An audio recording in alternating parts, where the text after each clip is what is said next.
use his inner circle for nearly... I just want to see if we can get a little bit more to the point. See how they ended the day.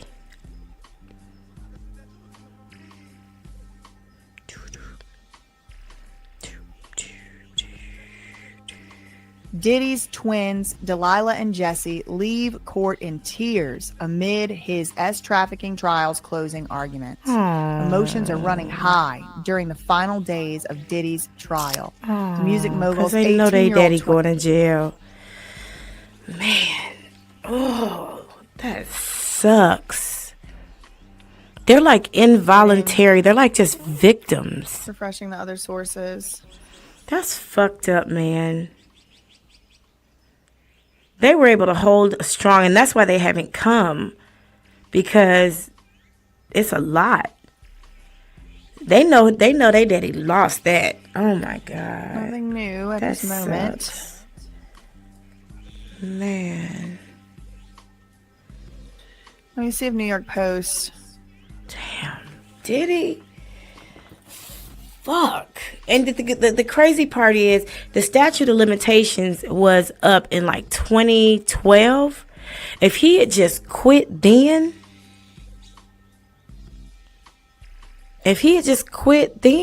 but they were able to find so many instances as recently as when he got arrested, having a hotel room full of drugs and Astroglide. I feel so bad for his daughters, because, man, they losing their daddy. I mean, they're watching. It's almost like I held my father's hand while he died. I held my mom's hand while she died, too. It's both a comforting experience because you don't have any questions and you know what happened. But at the same time, it's grueling. It's agonizing. It feels like torture because you know what's happening and you can't do anything to control it, and you have to be strong. And you got to be strong for them. You got to put on a brave face for them because they know what's happening and you know what's happening. And it's just this bad situation. And I feel so, they already lost their mama. You know? They already lost their mama. And then to sit here, and I believe his youngest daughters are only like 16 or 17 years old. To sit here and have to watch these things said about your father, and then somebody comes in and defends him with some utter bullshit that would have offended anybody if they talked about their own daughter. And then to see the prosecution come back and just knock it out the park about your daddy. Oh my God. I feel bad for all the kids, because they might,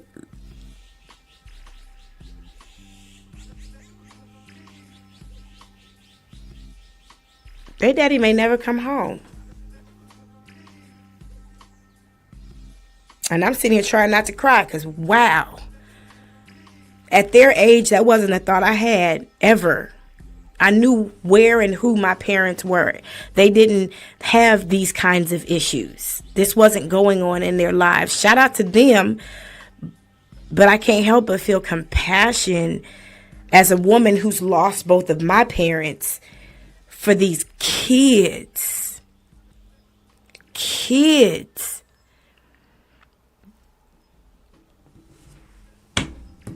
We got to be careful with the decisions that we make. My goal in life is to not be separated from my daughter. When things in my life happen, I have to make decisions on how to respond or react, because how I react or respond could determine whether or not my daughter gets to see me again free. And I hope they make better decisions for their own children. Because, I mean, we know Diddy going to prison, right?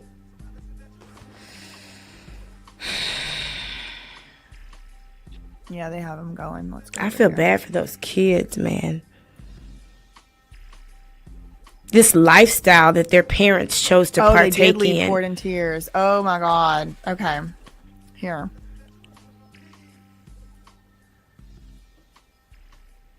Everything changes when you see them kids crying. You know what I'm saying? Like, yay, prosecution, knock it out the park, put that nigga in prison. Judge But look who has to scolds Diddy suffer. lawyer. I'm Look gonna at go the back other to 34 minutes victims. ago and read up for New York Post just to since they've He's been back not a rapper. Can y'all from the stop break. that? Judge scolds Diddy lawyer for claiming feds targeted rapper. Name one Diddy New bar. York Post. We haven't been reading from this source today, but everything else kind of slowed down, so I'm pulled it up. So we'll just start from this point 34 minutes ago. The judge scolded Diddy's lawyer for the second time today, most recently for suggesting the feds targeted Diddy for prosecution. Quote, "There's no plausible argument that that suggestion was proper," the judge told Mark Agnifilo. The lawyer was just wrapping up roughly 4 hours of closing arguments when he said, "I think the evidence shows you can conclude that the government targeted Sean Combs." Agnifilo claimed the feds piggybacked on Diddy's ex, Cassie's bombshell lawsuit and wanted to make a case because it's Sean Combs. The judge told jurors to ignore Agnifilo's comment before prosecutors started their rebuttal. Earlier in the day, the judge chided Agnifilo for suggesting the panelists ask themselves why prosecutors brought the case. The judge instructed the jurors to ignore that comment, too. 27 minutes ago, prosecutor says Diddy's lawyer blamed feds, victims, for Diddy's lies, threats, and violence. Prosecutor Maureen Comey told jurors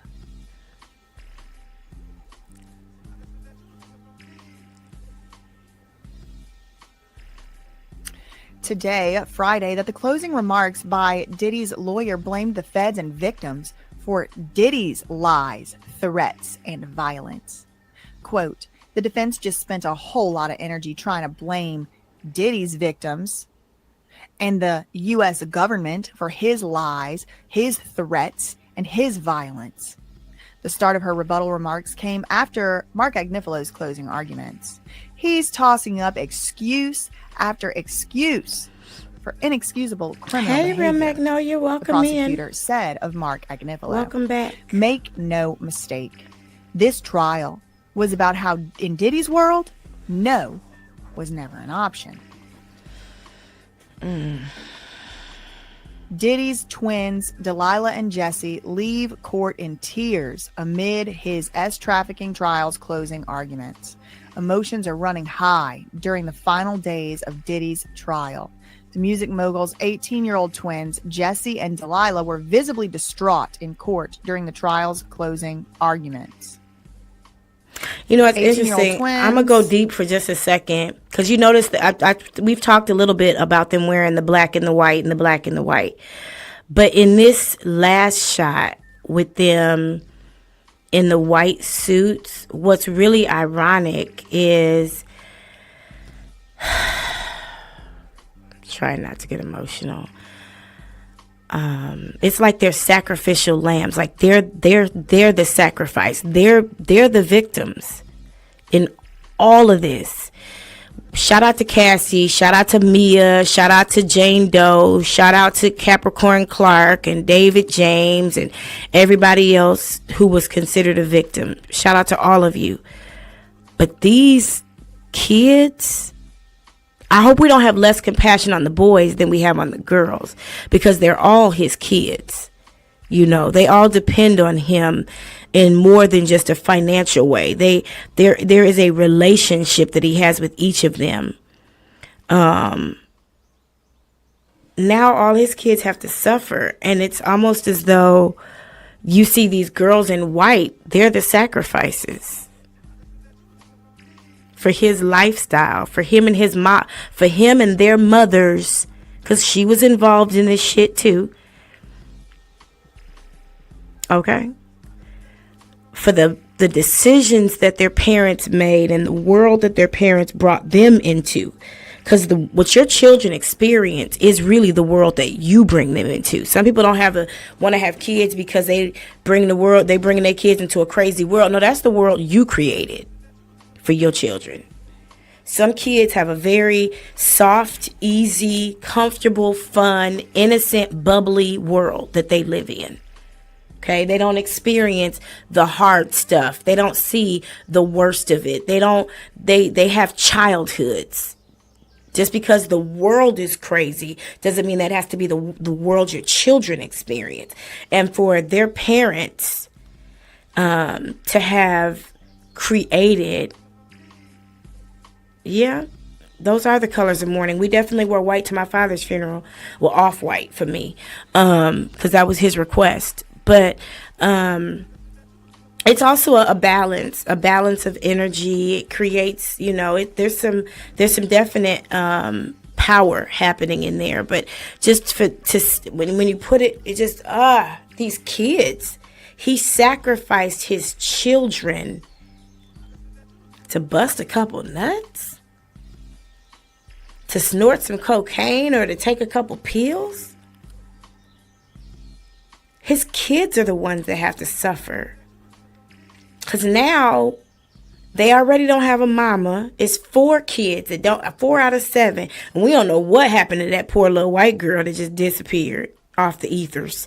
She could be BJ for all we know. And Justin does have another lawsuit against him because he grew up and participated in this lifestyle with his daddy. He want to impress his daddy and keep up with his daddy. Stunting like my daddy. You got these abusive men who, you getting some pussy yet? You ain't getting no pussy. You better go on and get that pussy. That grooming behavior. And I'm not excusing Justin, but I'm just saying. For you to work so hard to not raise your kids in Harlem or Mount Vernon, you didn't change anything from what they grew up with. That's what I was talking about. Lil Boosie getting prostitutes for his children.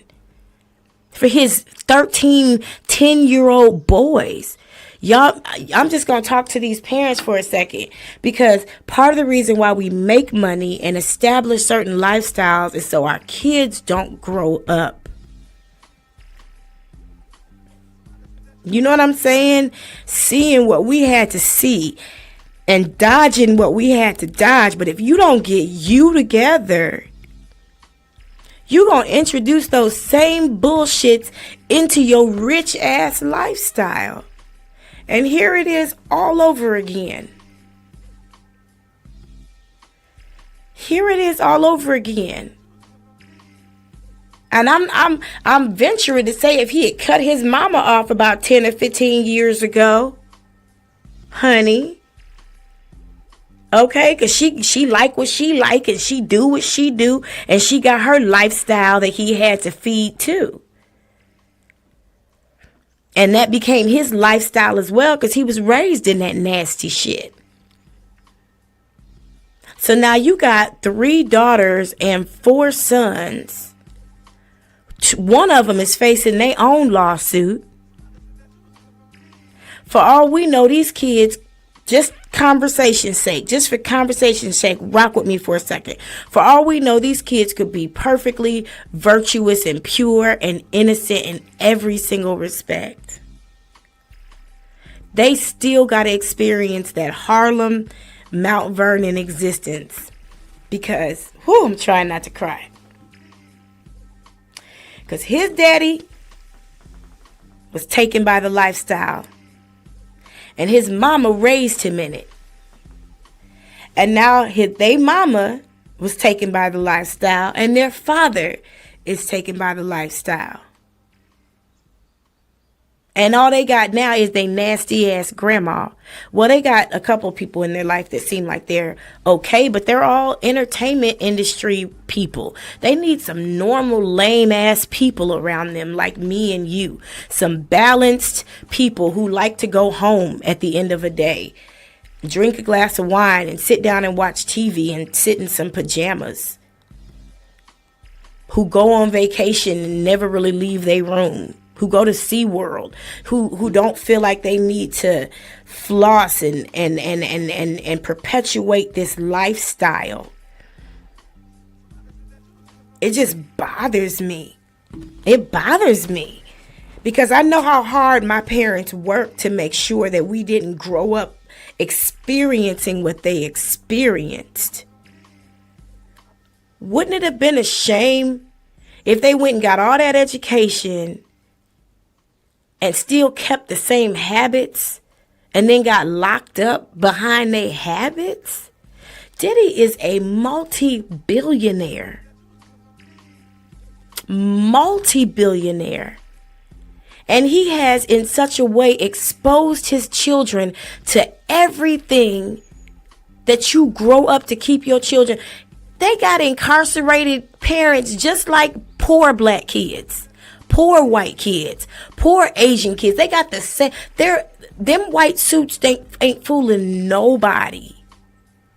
Them kids are, take away the white suits, take away the brand names and the Coach Sprinter that they about to jump, the Mercedes-Benz Sprinter they about to jump into, and the multi-houses that they about to lose because of their father's bad habits and his fucking not being able to accept the changes of life. How are these kids supposed to go to college and be successful when their father is incarcerated and their mother is dead? How are they expected to perform academically under these conditions? He got 2 daughters that just graduated from high school. How are they supposed to go to their, I'm sorry, how are they supposed to do their freshman year in college with their father in prison? Like, how? I have friends whose parents hid their divorce the whole time they were in college just so they didn't struggle with school. And they found out when they graduated from college that their parents hadn't been together for a long time, and they went on ahead and got a divorce, but they waited until their kids graduated from college because they knew what kind of toll that would take on them. How are these kids supposed to do that?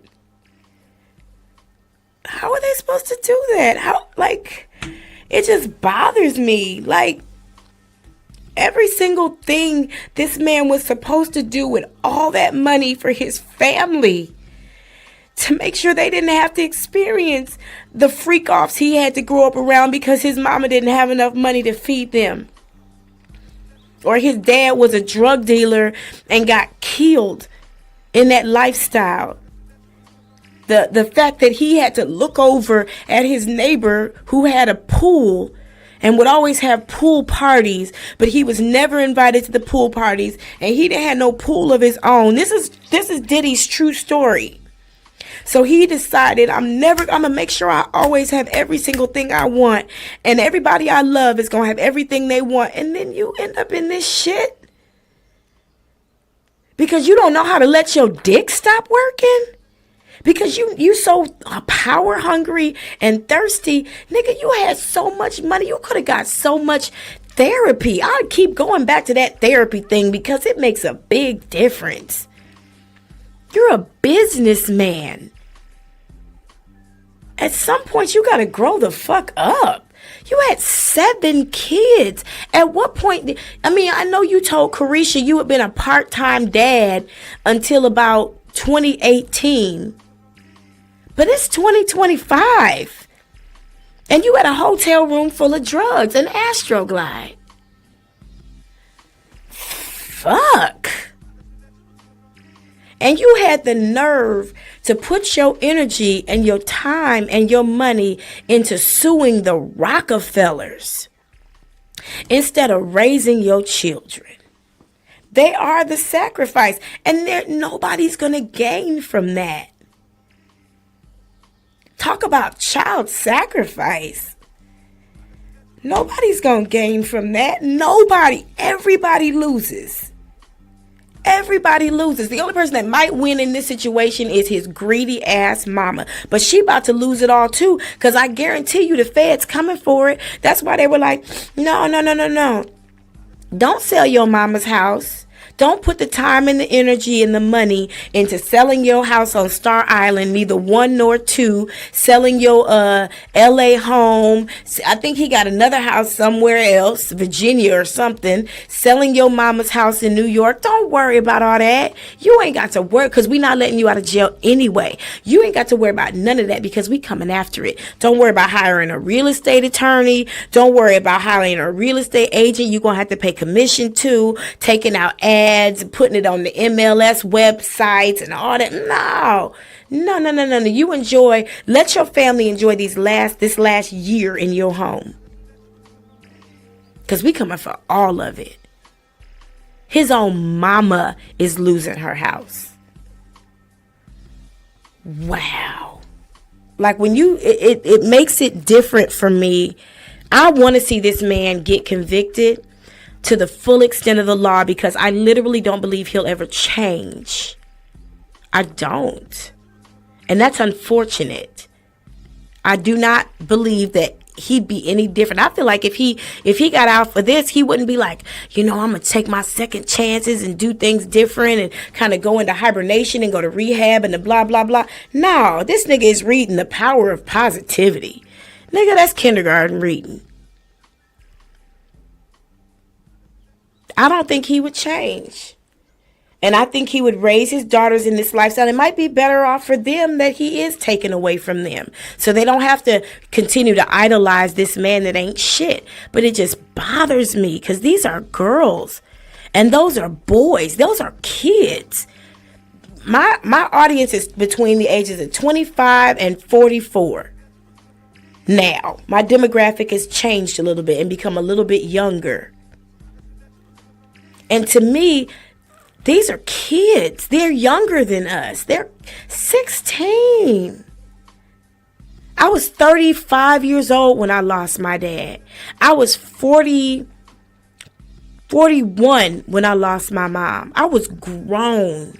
I'd had them longer than I really wanted to. Let's be honest. But these are children. Nobody wins, man. Nobody in this situation wins. It's a horrible situation. And I'm going to say it one more time just to get it good and off my chest. To make all that money talking about being a black king and saving the next generation and making things different because the white man has been so oppressive to the black man. And then to invest your money and your energy into all this other bullshit. You could have been spending that time with your children and investing in them. Because now all you can do is wish you did. And now all they can do is wish you did.